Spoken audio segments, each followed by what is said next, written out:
You're listening to Motherhood in Black and White. Hey, podcast family. Welcome to an episode of Motherhood in Black and White. I'm Kaanji. I'm Tara. And this week we are going to be chatting with you all about raising kid entrepreneurs.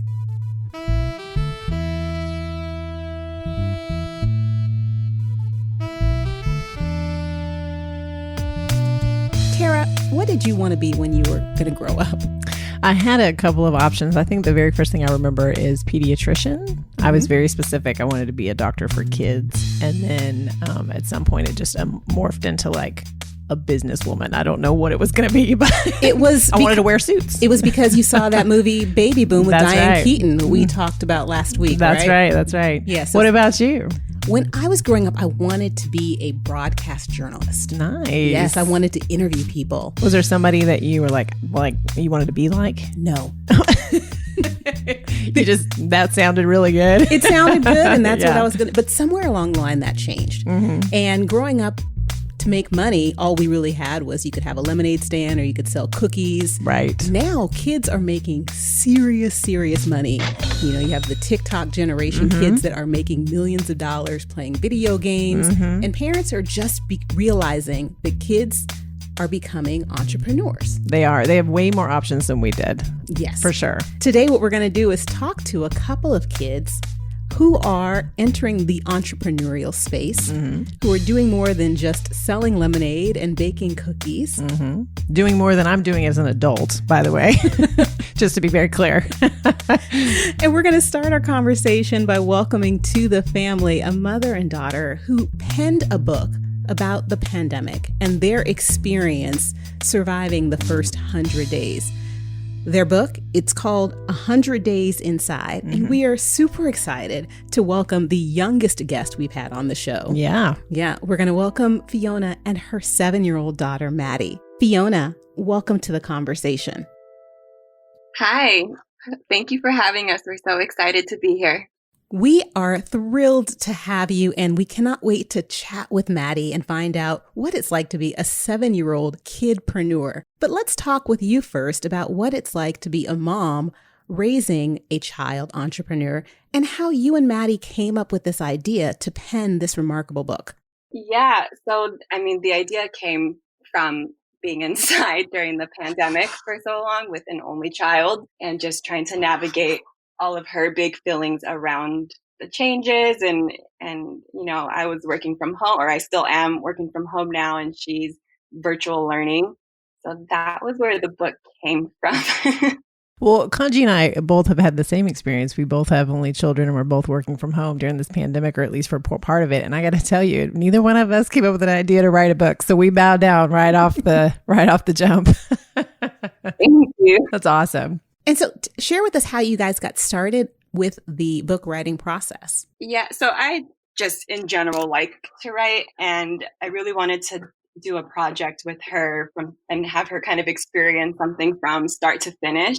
And that probably stems from my dad. My parents are entrepreneurs, they're business owners, and he did something similar with me when I was 14, except it wasn't a book. I think it was a mail marketing. I don't remember. We had to look envelopes and send things out to people. But his whole lesson in that was making sure that I understood the concept of starting a project and a business from start to finish. And I wanted to kind of pass that on to Maddie, but in a more fun and interesting way, since she's only 7 and her attention span is really short.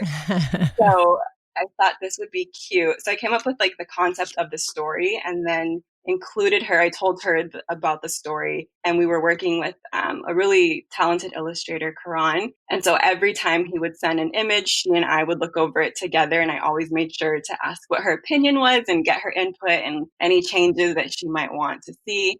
She helped choose the fonts and contributed to the storyline also, since it is based on her experience.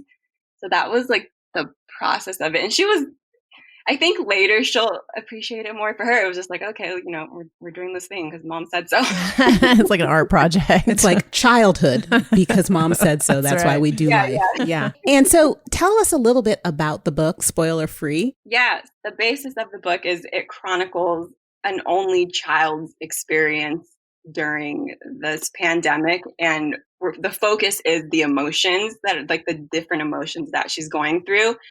And I wanted it to also feature our diverse, like, family aesthetic, and also the fact that we're in a co-parenting dynamic. I'm a really big advocate for representation, and being myself biracial and bicultural, and then of course her having that also, like having that diverse makeup and family and background. And also based on some experiences we had when she was younger, like, I understand how important it is for children and for everyone to be represented in what they're consuming, whether that be media, literature, everything. So that was, all of that went into like what was going to make this book.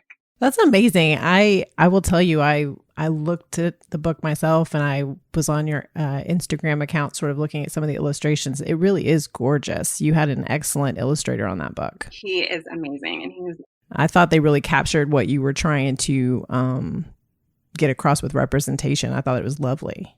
Thank you. And Fionna, you mentioned that you are biracial and also bicultural. What is your ethnic background?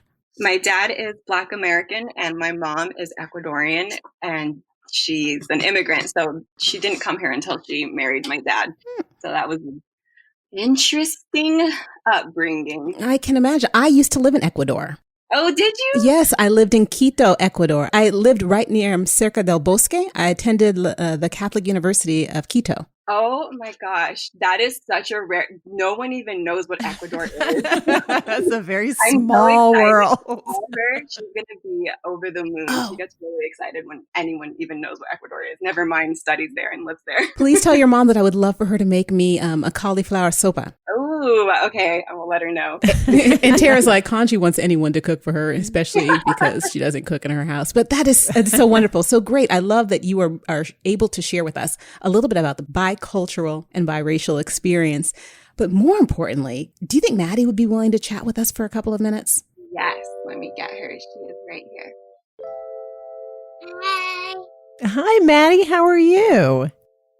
Good. Man, we're so excited to talk to you. Thank you for joining us today. I can't believe you're 7 years old and you've already written a book. Thank you. I'm excited too. So Maddie, can you tell me what is your favorite part about the book? I like the art page because I like art, and I like the school page because I like school, and I like the friend page because I love my friends, and that's all the pages I like. You picked some of the most amazing pages, and I love that. I love that you like the friend page. What's your best friend's name? Colette and Issa, actually, everybody, all the kids in my class are my best friends. Oh, I love that, Maddie. Maddie, do you know that you are a published author? You are a 7-year-old and you've already written a book. We are so, so proud of you. You have accomplished such amazing things, and you have the ability to keep accomplishing great things. So would you mind telling us what you want to be when you grow up? There's a lot of things that I want to be, so I'm just going to say 2 of them because I really want to be a police and fighter, and I want to be a teacher, and I want to be I forgot the other ones. Those are good choices. And I think you can be all of those things. I agree. Maddie, if anyone can be the world's first police officer, firefighter, teacher all in once, it can probably be you. It's totally you. We thank you, Maddie, for writing this book, and we hope that lots of other little kids are going to read it. And I hope that our sons read it. Can you please put Mommy on the phone? I just want to ask her a couple more questions, but we thank you so, so much for writing this book. Thank you for joining us, too. Thank you. Bye. Bye. There's one more thing that I want to be when I grow up. Okay. I want to own a job. You want to own your own business?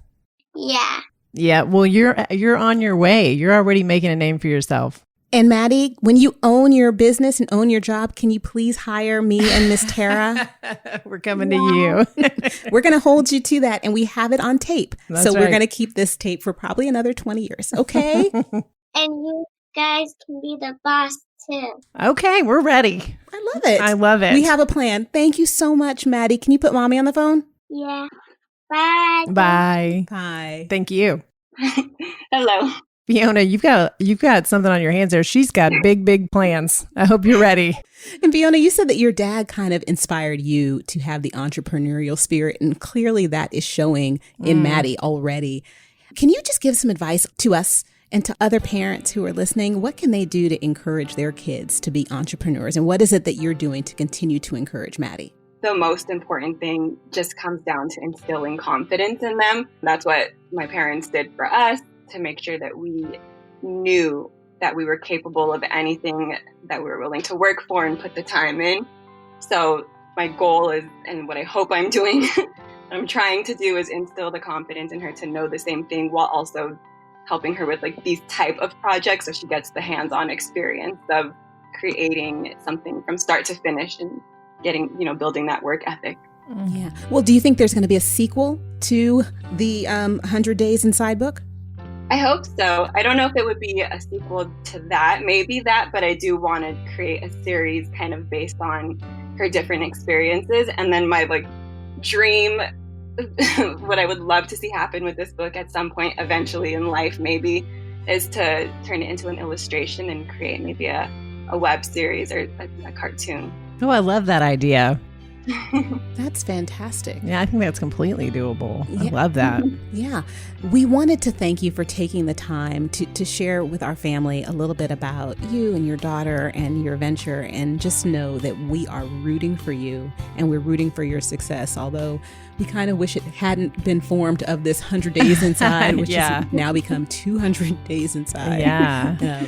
Before we let you go, Fiona, why don't you tell our listeners kind of where they can find you online, where they can find the book? That way we can get all that out for you. Thank you. So the book is available on Amazon if you just search 100 Days Inside. Also on our website, 100daysinside.com. And then on social media, we're at 100 Days Inside Book. Awesome. You guys make sure to go check that out. We're so excited to talk to you. Thank you for joining us today.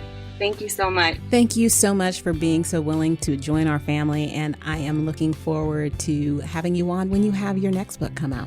Oh, thank you. We look forward to it too. Okay. Thank Maddie for us. And you ladies take good care of each other. We will. Thanks, you guys. Thank you. Bye. Bye. Bye. So we have another guest today. We're very excited about. This is another kidpreneur. And usually we have female guests on this show. That's right. That's right. But we're breaking the mold because this kid we're all deserves in. it. Very Super exciting. awesome. That's right. So we're welcoming to the show Milo August the 3rd. Milo, how are you today? Pretty good, thank you. Good. Thank you so much for joining us. We're excited to talk to you. I'm excited too. So Milo, congratulations on launching your coding business, The Kexpert. Can you tell us a little bit about your coding business for kids? We're curious about how you got started with this. My parents got me into coding because I loved math and computers when I was young. My dad noticed I was really good with using tools and building things. According to my parents, I was really skilled in math, since it's my favorite subject. I was playing math computer games when I was 4. Where I had to destroy asteroids by solving the math problem on the asteroids. I also took apart a lot of computers when I was about 6, which helped me learn how a computer works. When you were 6 years old, you started taking computers apart. Yeah, with my dad. Milo, you've already beat Kaanji and I, just in trajectory. You're way ahead of the game. Because most 6-year-olds are playing with Legos. Right. And you were playing with and building real computers. Now, you started coding. How did you know that you really wanted to share your knowledge of coding with other kids? Yeah. Well, first of all, my mom came up with the idea during these times because there's so many kids at home and school's out. Mm-hmm. So we figured I might as well just teach other kids how to code because I'm really advanced on my knowledge of it. So you started this business during this pandemic? Is it kind of new? Yeah, we already had our first beta class. Mm-hmm. It was kind of rough, but we got through it. And just for Kaanji and I, beta means test, right? Yeah. Okay. Yeah. Milo, that was just for me. Tara knew what it was, but she saw the confusion on my face. No, so tell me, how did you get into teaching other kids to code? How do you teach kids to do that now? Is it all online? Oh, yeah, it's online right now because of these times. We can't really go to the other person's house, obviously. Yeah, we set up a Zoom meeting. We do all that stuff. But ahead of time, you have to set up the actual slides and figure out the entire lesson plan. That's really the hardest part. Preparing yourself for the class. Yeah, because sometimes I forget how kids are basically starting with zero knowledge of coding. Right. So sometimes I talk to them like they have some kind of experience coding. So I forget sometimes. Oh, I get that. I have that same trouble at my job. And kids aren't the only ones that have zero knowledge of coding. That's right. Yes. So Milo, if someone wanted to hire you, or if a kid wanted to learn how to code, or a kid or a Kaanji wanted to learn how to code, tell me, how would we walk through this? How would we do it? So you're talking about me teaching you right now? Well, yeah. Like if we wanted to hire you, how would we do that? Yes. If we wanted to hire the Kexpert, what would we do? Okay. First, you have to sign up at the website. Okay. And what's the website? thekexpert.com. Okay. Once you sign up and you pay my mom.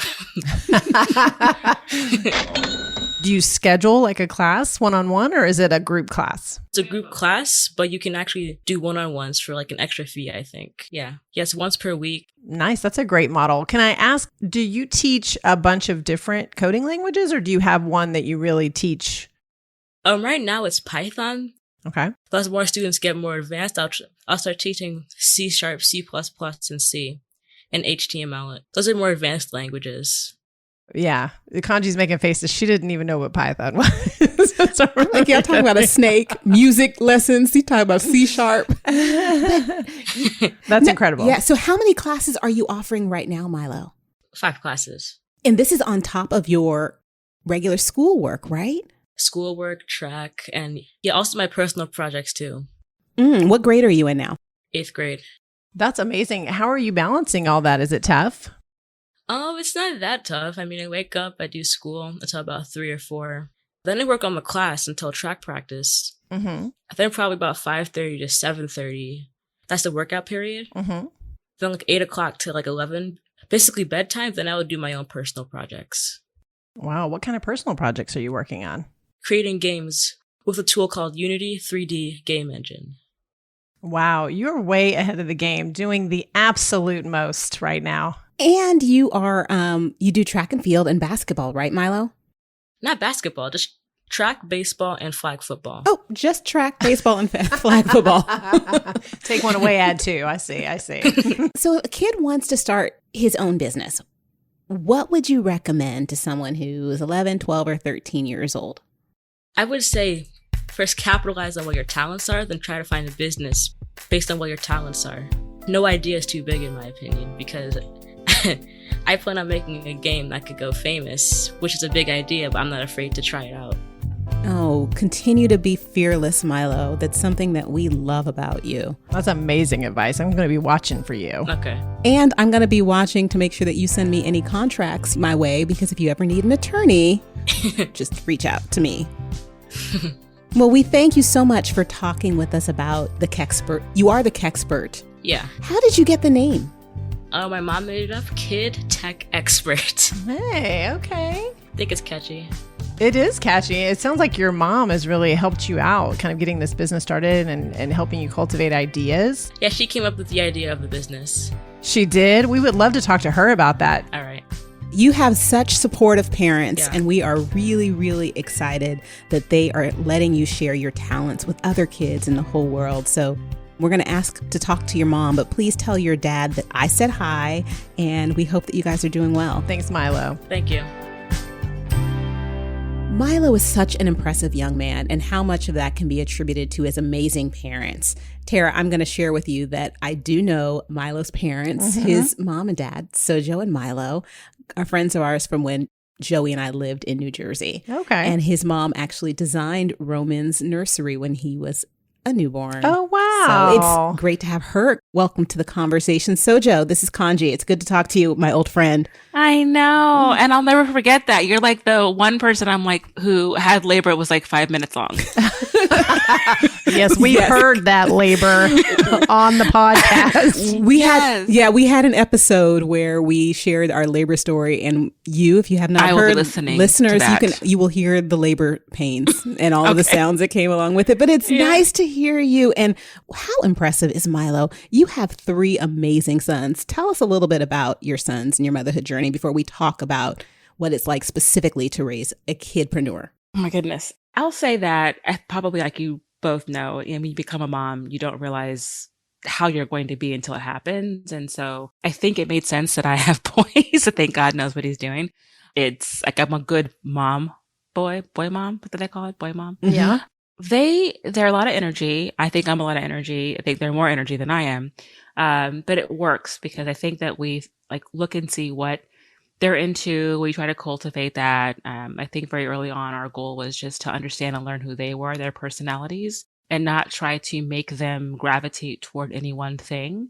And that's worked well. They've gravitated toward various, whether it's different subjects that they like in school or sports or extracurriculars. And it's worked out because I think when you force kids to do things, it's challenging and also gives them a chance to communicate with us what they're thinking about in a way where they feel free and open and they don't feel restricted, So I think that's helped. It's hard.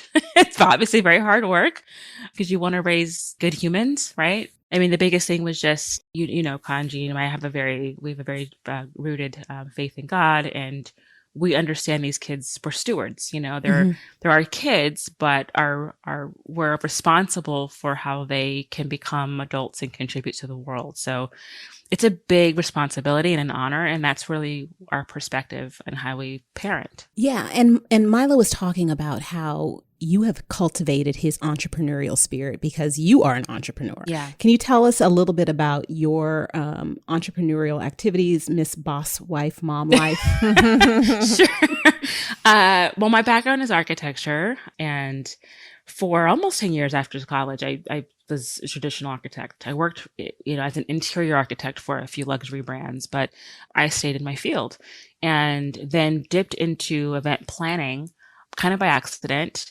But it was a very simple transition because all of the sort of skills I've acquired over the years, educationally and professionally, they just worked really well in the event space. And so I went into events. It was fun. And again, I've enjoyed all of it, but a big part of it was just being able to have more control over my time. And that was a result of becoming a mom. I'd always thought before becoming a mom, I would go right back to work. I could have the nanny. I'm just, career driven. That's that. And, after having Milo, really, it was just like, it was rough going back to work. I did the whole thing. We had a nanny and she was great, but I just didn't like how I felt missing things. And that was just me. And it did shock me. So when I got into events, aside from being able to still utilize those skills that I've acquired over the years, it was about being able to take on clients when I wanted to, schedule meetings and whatnot around what worked well, and gave me the chance to still be with him. So really, he's a big reason that I decided to go that direction. And over the years, just been building a business. It hasn't been the fastest, I'll say, growth, because again, I still spend a lot of time being available to my boys, being available to take them to activities, sports. Up until having our youngest, Chadwick, CJ, up until being pregnant with him last year, I didn't miss not one single game, baseball, track, soccer, anything. So that just kind of gives you a example of how you're committed for focused sure. and committed. So yeah, all in all, I think that's the big thing about being an entrepreneur is you get to decide, things. You're working for yourself. So then you give that flexibility. You can work as much as you want, as little as you want, obviously taking into consideration what that might mean. But that was really the big piece of it. So they see that.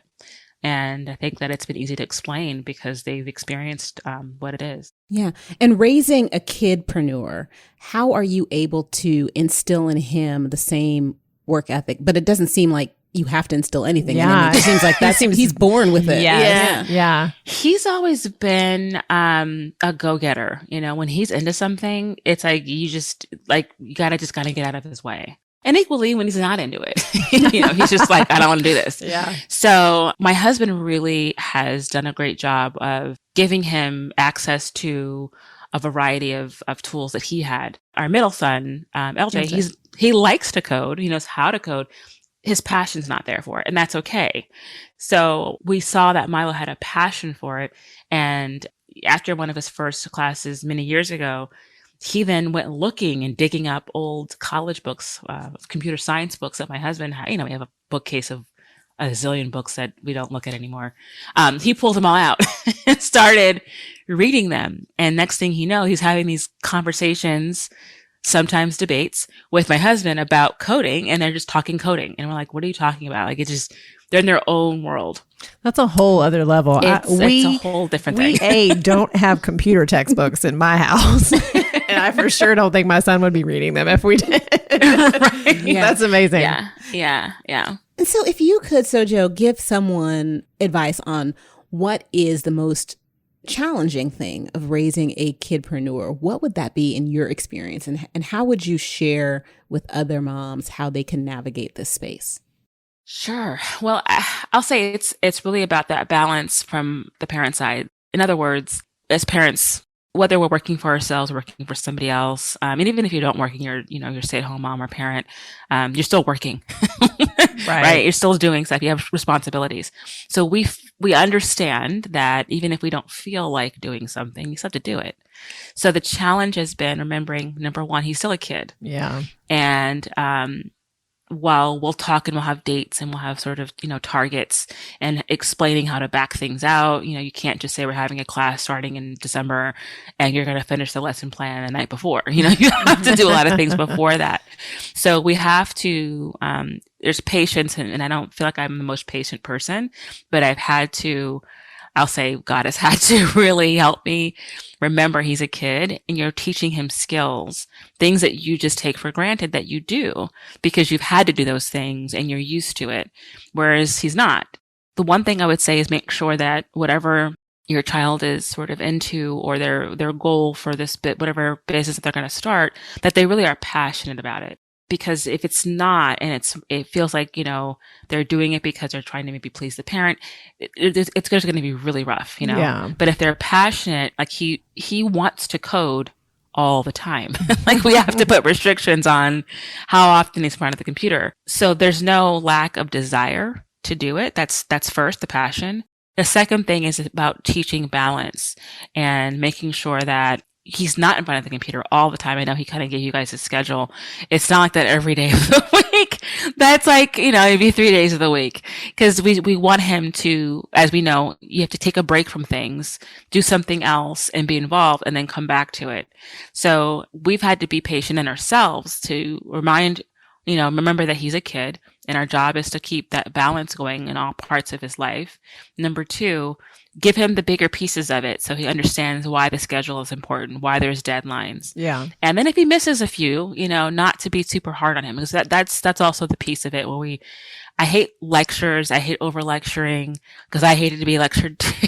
Right. So I don't want to sound like that, but they would say, okay, listen, if we don't finish this by this deadline, it's going to push back these 3 other things. Mm-hmm. And then if you push that back, you're not getting paid. He's like, okay, well, bottom line, it comes back full circle. So that's the reward of it. You want, do something really nice and sort of express your passion and teach it. That's for him, at least it's teaching, but there's still the reward of getting paid. And so, he's had fun being able to spend his money on what he wants. Nice. So that's nice. Yeah. And the whole thing is super, super nice. And the Kexpert, I love the name. I love that he is so passionate about coding and his willingness to share that with other kids. We have a family and friends discount so he can share his knowledge with Roman. Keep me posted. Yeah, absolutely.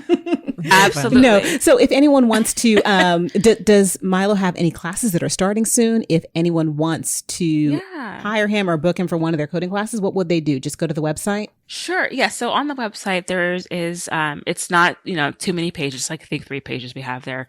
There's a class section. You can see the classes that are offered. What we're doing is the intro class that he just did over the summer, that's available in December. And then the next part of that, basically it's a stepping stone to the next level 1, that's beginning in December. So we've got 5 classes that he's been creating lesson plans for, but we're just releasing them at different dates. So right now there's 2. There's like the intro to Python and then like a beginner 1 for Python. And you just click on it and sign up.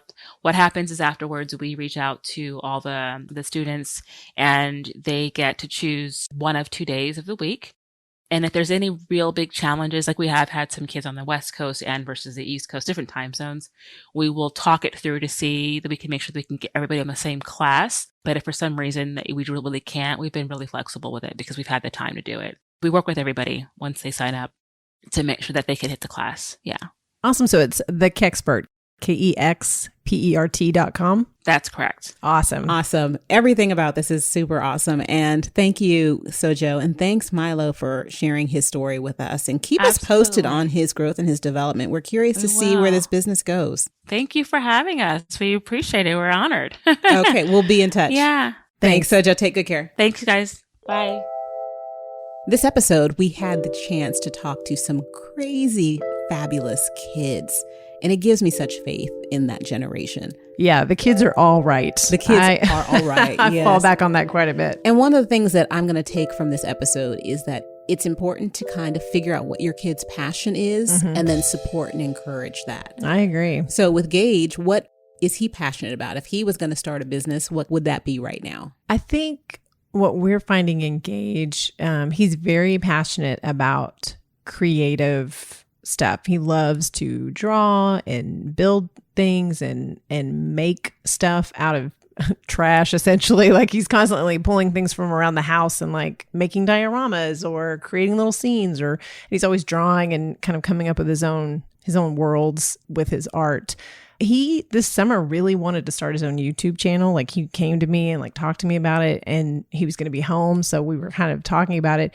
We didn't have a chance to sit down and like dig into it. And I was thinking about it the other day that I need to sit down with him and revisit that. So I don't know. I think it would be something with art, something with creativity, and possibly like some of the new media we're seeing, right? He'd love to do his own YouTube thing or TikTok, make his own videos. He would love to do that. What about Roman?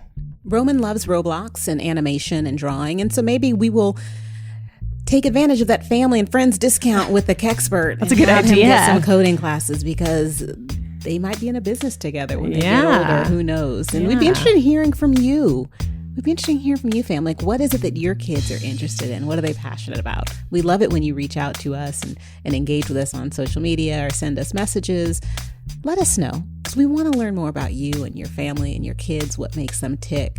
And know that we're kind of here to give you a pep talk as you're on this motherhood journey. And speaking of pep talks, you know, this week we were just named one of the 15 best parenting podcasts by Good Housekeeping to give you a pep talk. I loved it. Yeah. That was amazing. So it's great to have recognition, but more important than the recognition is just having this family of mothers and of women and of people that are committed to learning more, to doing more and doing better for our kids and for ourselves. Yeah, we love sharing with you guys. As you know, you can reach out to us on Instagram at Black and White Momcast. You can subscribe to us on Apple Podcasts and on Google Podcasts. You can follow us on Spotify. You can leave us reviews and messages there. You can leave us those 5-star reviews. We love reading all of them and sharing this with you guys. Thank you so much. And as we head into this week, we would be remiss without special thank you to all of the veterans out there. My veteran was my grandfather, John E. Matthews Sr., served in the Korean War. So for him, his memory, all the veterans out there, thank you for fighting for freedom. And moms, thank you for continuing to fight the good fight. Take good care.